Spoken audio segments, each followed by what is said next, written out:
লা ইলাহা ইল্লাল্লাহ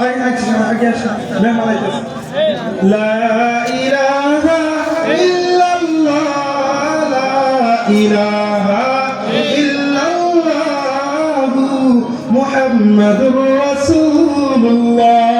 এরা যুবক আল্লাহর গোলাম, আল্লাহ বলেন হাযা সিরাতুল মুস্তাকিম, এটা হলো সেই রাস্তা, এটাই হলো চিরস্থায়ী একবার আসান রাস্তা। আল্লাহ তাআলা সামনে বলেন, বলে বান্দা শোনো, যদি এই রাস্তা না থাকো, আমার গোলামিন না থাকো, তাহলে বান্দা শোনো, হাদিহি জাহান্নামুল্লাতী কুনতুম তুআদুন, এটাই সেই জাহান্নাম। যাও, এটাই সেই জাহান্নাম। কারণ একটু আগে বললাম না, জি আয়ামে দিন জাহান্নাম, জাহান্নামকে হাতের মাঝে হাজির করা হবে। আল্লাহ বলবে যাও, এটাই সেই জাহান্নাম, যে জাহান্নামের কথা দুনিয়া পাওয়া হয়েছে। এই যে আপনাদেরকে শোনাইতেছি, শোনাই নাই? যারা বলেন শোনাইতেছি কিনা? এটাই সেই জাহান্নাম, যাও জাহান্নামে যাও। আল্লাহ তাআলা বলেন হাদিহি জাহান্নামুল্লাতী কুনতুম তুআদুন। তারপরে আল্লাহ তাআলা বলেন ইসলামুহাল ইয়াওমা বিমা কুনতুম তাকফুরুন। যাও জাহান্নামে চলে যাও।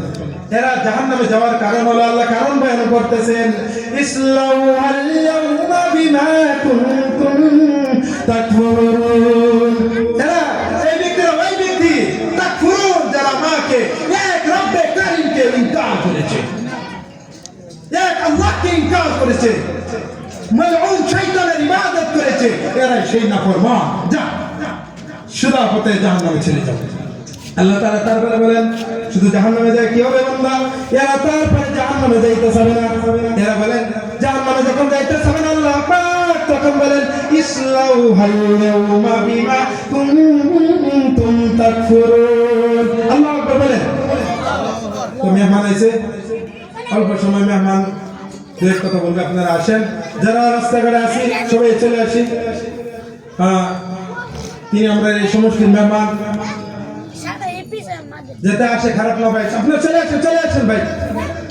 ভাই যারা দাঁড়ায় চলবে জিকির করে আগে, তাহলে আসান হবে।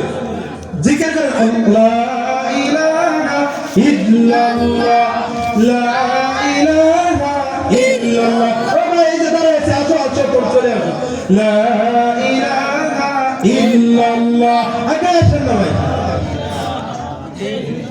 লা ইলাহা ইল্লাল্লাহ মুহাম্মাদুর রাসূল।